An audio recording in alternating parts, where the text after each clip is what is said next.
Hello students, आज के इस वीडियो में हम पढ़ने वाले हैं माइक्रोमीटर के बारे में।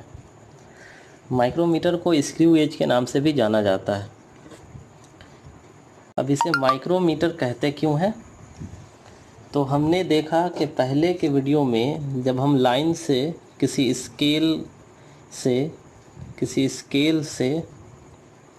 किसी लाइन की लेंथ हम मेज़र कर रहे थे। लाइन की लेंथ हम मान लेते हैं कि 10.24 है, 245 मान लेते हैं। तो लाइन की जो लेंथ है वो ये स्केल 10.2 ही तक मेज़र कर सकता है। लेकिन अगर हम इस वर्नियर कैलिपर से बात करें तो वर्नियर कैलिपर से ये 2 डिजिट तक एक्यूरेट डाटा दे सकता है ना, 10.24 तक। लेकिन हमें इससे भी प्रिसाइज मेज़रमेंट चाहिए तो हम स्क्रू गेज की मदद लेते हैं। तो स्क्रू गेज की मदद से हम 3 डिजिट तक प्रिसाइज मेज़रमेंट हम ले सकते हैं। यानी कि इस लाइन की लेंथ जो है वो एग्जैक्ट कितनी है वो स्क्रू गेज से हम पता कर सकते हैं।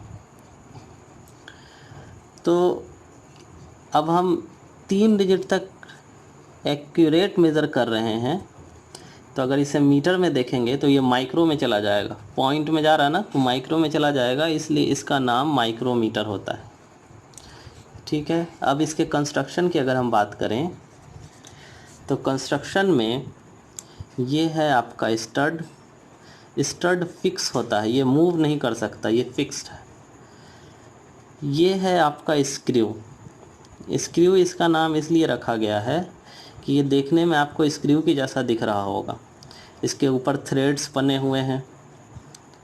अब ये स्क्रू जो है ये आगे और पीछे की तरफ मूव कर सकता है।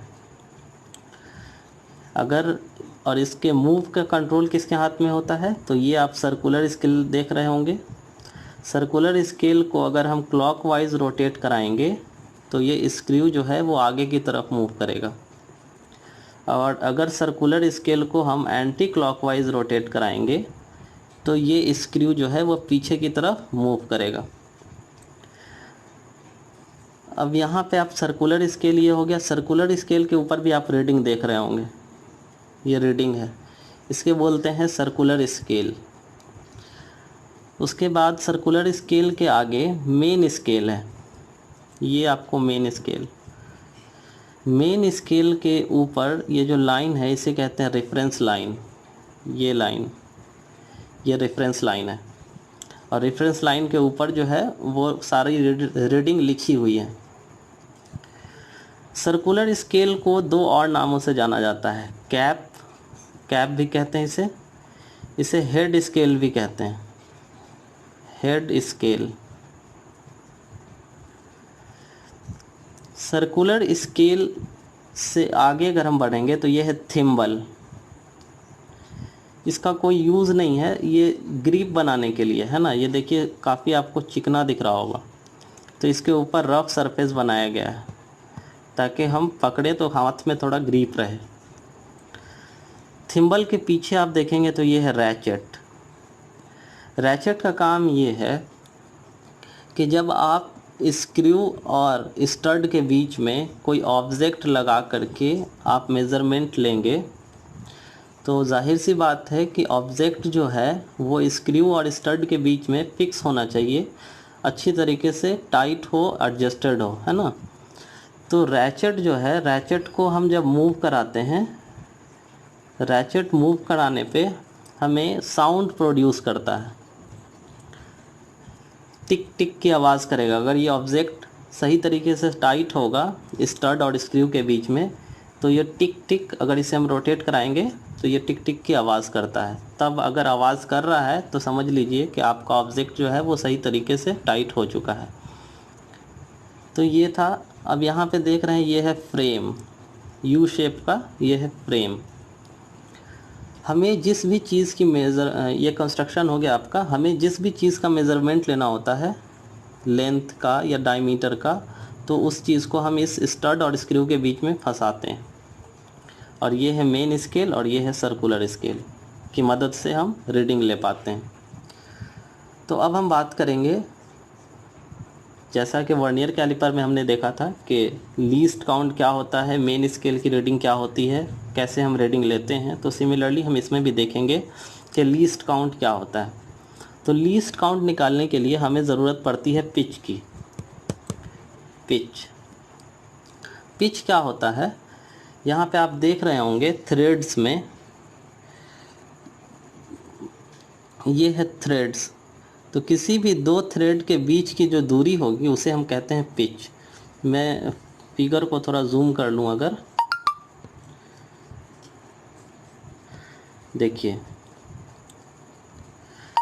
यहाँ पे ये एक थ्रेड हुआ और ये दूसरा थ्रेड, तो इन दोनों थ्रेड के बीच का जो डिस्टेंस होगा ये कहलाता है पिच।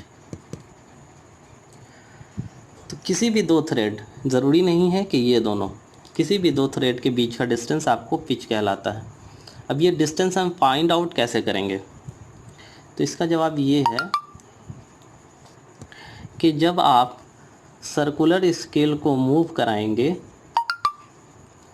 इस सर्कुलर स्केल को मूव कराएंगे तो ये थ्रेड्स आगे की तरफ बढ़ता है, अभी मैंने बताया, और सर्कुलर स्केल भी आगे की तरफ मूव करता है। तो सर्कुलर स्केल आगे जो मूव करेगा तो सामने में तो मेन स्केल है, ये मेन स्केल है, तो मेन स्केल के ऊपर ये मूव करता है। तो मेन स्केल में ये कितना आगे बढ़ा एमएम में, मेन स्केल की जो रीडिंग होती है इसमें एमएम में होती है। तो मेन स्केल में कितना आगे बढ़ा, मान लेते हैं कि 2 mm आगे बढ़ा, हमने इसे रोटेट कराया तो ये 2 mm, ये सर्कुलर स्केल 2 mm से आगे बढ़ा, और हमने कितनी बार इसका रोटेशन किया, तो मान लेते हैं कि हमने 2 रोटेशन इसका लगाया, है ना, 2 रोटेशन लगाया, तो हमारा जो पिच होगा वो कितना हो जाएगा, 2 से 2 कैंसिल, इज इक्वल टू क्या हो जाएगा, 1 mm। तो ये हमारा हो जाएगा पिच ऑफ द माइक्रोमीटर। तो इस तरीके से हम पिच किसी भी माइक्रोमीटर का हम निकाल सकते हैं। कैसे निकालेंगे, फिर से एक बार सुन लीजिए कि हम सर्कुलर स्केल को हम रोटेट कराएंगे, मेन स्केल पे देखेंगे कि कितना डिस्टेंस इसने कवर किया, और दूसरा चीज़ हमें ये देखना है कि हमने कितनी बार इसे कंप्लीट रोटेशन कराया। दोनों को हम डिवाइड कर देंगे तो हमें पिच मिल जाएगा। तो देखिए यहाँ पे पिच का आपको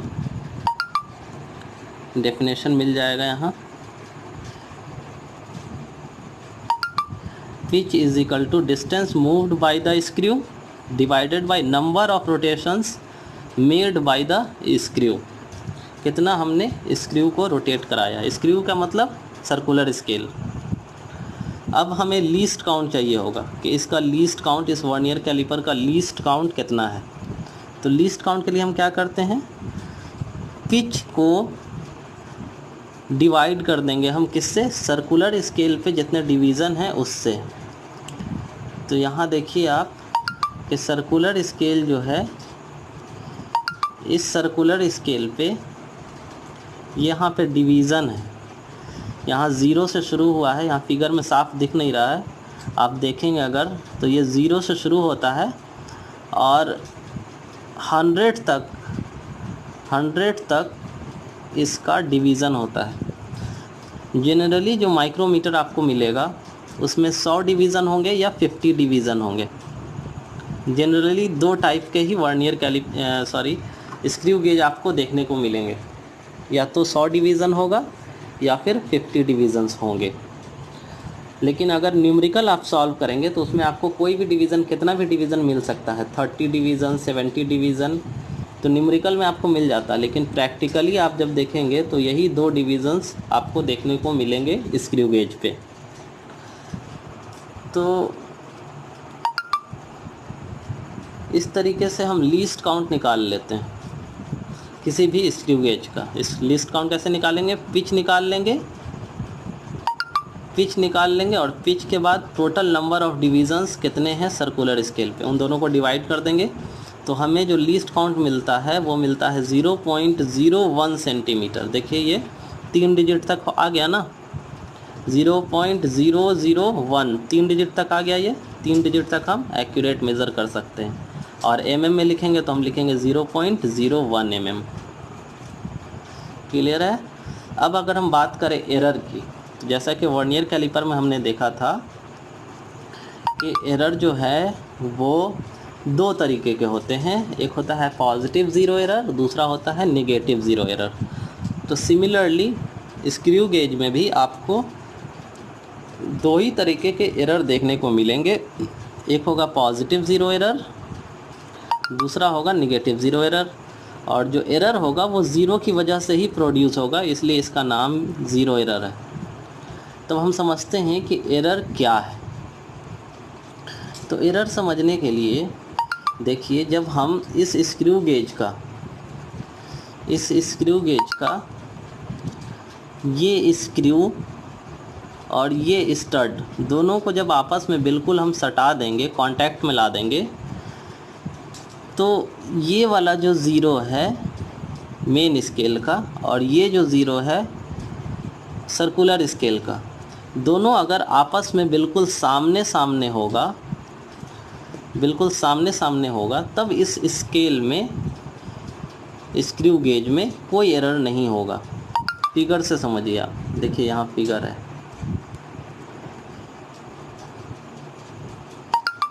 यहाँ पे हमने, ये है आपका मेन स्केल का ज़ीरो और ये है आपका सर्कुलर स्केल का ज़ीरो। दोनों देखिए बिल्कुल सामने सामने है ना, तो इसमें इस स्क्रू गेज में इसका मतलब कि कोई एरर नहीं है। लेकिन अगर आपने स्क्रू और स्टड दोनों को आपस में सटा दिया और ज़ीरो जो है मेन स्केल का वर्नियर सर्कुलर स्केल के ज़ीरो के बिल्कुल सामने नहीं है, तो इसका मतलब कि इसमें एरर है।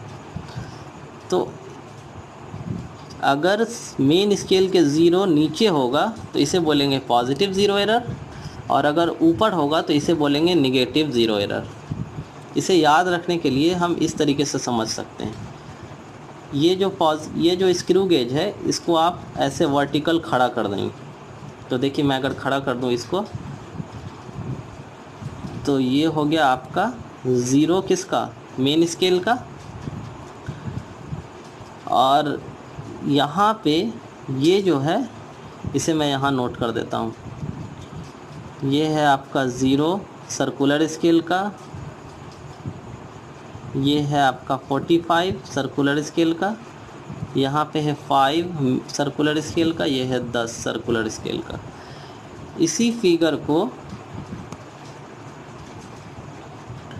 इसी फिगर को मैंने खड़ा करके बनाया यहाँ पे।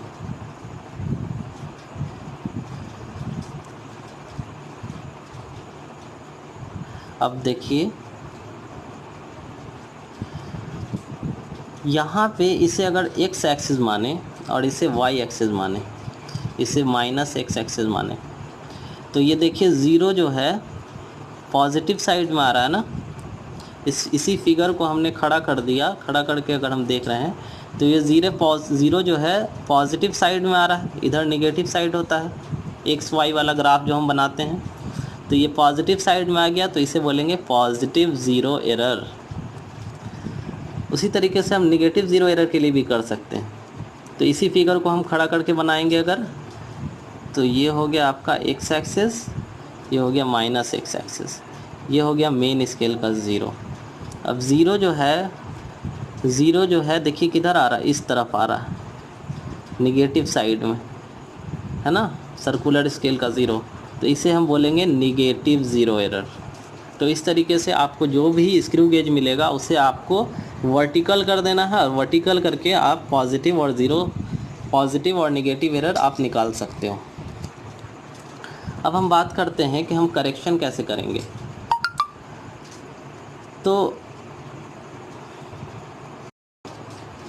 अब अगर करेक्शन करना है आपको एरर का, तो सबसे पहले तो आपको ये देखना होगा कि एरर जो है वो है कितना, यानी कि नंबर ऑफ डिविज़न्स जो हैं वो मेन स्केल से कितने ऊपर हैं। सर्कुलर स्केल के डिविज़न्स मेन स्केल के ज़ीरो से कितना ज़्यादा ऊपर है। जितना ज़्यादा ऊपर होगा उसे आप लीस्ट काउंट से मल्टीप्लाई कर देंगे। फिर उसके बाद थर्ड स्टेप ये है कि अगर आपका पॉजिटिव एरर होगा तो उसे आप टोटल रीडिंग में सब्सट्रैक्ट कर देंगे, और अगर आपका नेगेटिव एरर होगा तो उसे आप टोटल रीडिंग में ऐड कर देंगे। तो इस तरीके से हम करेक्शन कर सकते हैं। एग्ज़ाम्पल के लिए मान लेते हैं हम फर्स्ट फिगर आपका कंसीडर करते हैं। ये देखिए, ये फिगर, इस फिगर में पॉजिटिव एरर जो है वो कितना है, तो ये रहा मेन स्केल का ज़ीरो और ये रहा सर्कुलर स्केल का ज़ीरो। हम देखेंगे तो हम पाएंगे कि दो डिविज़न्स जो है वो ऊपर है, मेन स्केल जो है वो ऊपर है दो डिवीज़न से, या फिर ऐसे कहें कि सर्कुलर स्केल जो है वो दो डिवीज़न से नीचे है। यानी कि इसमें एरर को करेक्ट करने के लिए दो डिवीज़न ऊपर है इनटू लीस्ट काउंट 0.01 mm। इसे आप टोटल करेंगे तो ये हो जाएगा आपका 0.02 mm। अब मान लेते हैं टोटल रीडिंग था आपका 10 mm, तो टोटल रीडिंग, और ये है पॉजिटिव एरर, तो हमें क्या करना होगा, सब्सट्रैक्ट। तो 0.02 सब्सट्रैक्ट करेंगे तो हमें क्या मिल जाएगा, 9.98 mm। ये आपको टोटल रीडिंग मिल जाएगा करेक्टेड वाला। उसी तरीके से अगर मैं निगेटिव एरर की बात करूं तो निगेटिव एरर आप देखिए, सर्कुलर स्केल जो है वो 4 डिवीज़न ऊपर है मेन स्केल से। तो यहाँ पे जो 4 डिवीज़न ऊपर है तो इसे हम लिखेंगे 4, लीस्ट काउंट है आपका 0.01 mm, टोटल हो गया आपका 0.04 mm। मान लेते हैं कि टोटल रीडिंग था आपका 10 mm, तो इसे आप, चूँकि निगेटिव एरर है तो इसे आप ऐड कर देंगे 0.04, तो ये हो जाएगा आपका 10.04 mm। ये हो गया आपका करेक्टेड रीडिंग। तो इस तरीके से हम एरर को करेक्ट कर सकते हैं। अब हम बात करते हैं कि हम टोटल रीडिंग लेंगे कैसे। तो टोटल रीडिंग के लिए जैसा हमने वर्नियर कैलिपर में किया था वही सेम चीज़ स्क्रू गेज के केस में भी हम करेंगे। हम ऑब्जेक्ट को इस स्टड के बीच में फंसा देते हैं। मान लेते हैं इस पेंसिल की रीडिंग हमें लेनी है, ये पेंसिल है, इस पेंसिल की रीडिंग हमें लेनी है। तो हम देखेंगे कि मेन स्केल पे क्या रीडिंग आ रहा है। तो अभी आप देखेंगे कि मेन स्केल पे ये हो गया 5, और 5 के बाद तीन डिवीज़न और आपको दिख रहे हैं, तो 5 + 3 हो गया 8। अब आप देख रहे होंगे कि 8 से थोड़ा सा आगे है, यहाँ पे दिख नहीं रहा है लेकिन हम अज्यूम कर लेते हैं कि 8 से थोड़ा सा आगे है। तो कितना आगे है ये हम कैसे पता करेंगे। तो ये सर्कुलर स्केल जो हम देख रहे हैं, सर्कुलर स्केल का कौन सा डिवीज़न मेन स्केल के डिवीज़न से एग्जैक्टली कोइंसाइड कर रहा है, तो उसे हम क्या करेंगे, यहाँ पे मान लेते हैं हम कि आपका 35 वाला डिवीज़न मान लेते हैं। ये तो हो गया मेन स्केल का रीडिंग प्लस, अब कितना आगे है, तो सर्कुलर स्केल का जो है वो 35 डिवीज़न वो कोइंसाइड कर रहा है मेन स्केल से। इसे हम लीस्ट काउंट से मल्टीप्लाई कर देंगे। अब दोनों को हम सम कर देंगे, 8 + 35 इंटू 0.01 विच इज़ 0.35, ये बराबर हो जाएगा 8.35 mm के। तो ये हो गया आपका टोटल रीडिंग। अब एरर होगा तो एरर के लिए मैंने बता दिया कि आपको कैसे करेक्ट करना है। यहाँ पे पॉइंट छूट गया था, पॉइंट लगा दिया मैंने। तो एरर के लिए मैंने बता दिया कैसे करेक्ट करना है। अब तो इस तरीके से हम किसी भी ऑब्जेक्ट का रीडिंग हम ले सकते हैं स्क्रू गेज की मदद से। यहाँ पे ध्यान ये देना है, ये सारा रीडिंग जो है आपका mm में होगा, क्योंकि मेन स्केल ही आपका mm में होता है, क्योंकि हम प्रिसाइज मेज़रमेंट लेते हैं, छोटी चीज़ों का मेज़रमेंट लेते हैं इसमें। तो अगले वीडियो में हम जब मिलेंगे तो हम बात करेंगे स्फेरोमीटर के बारे में।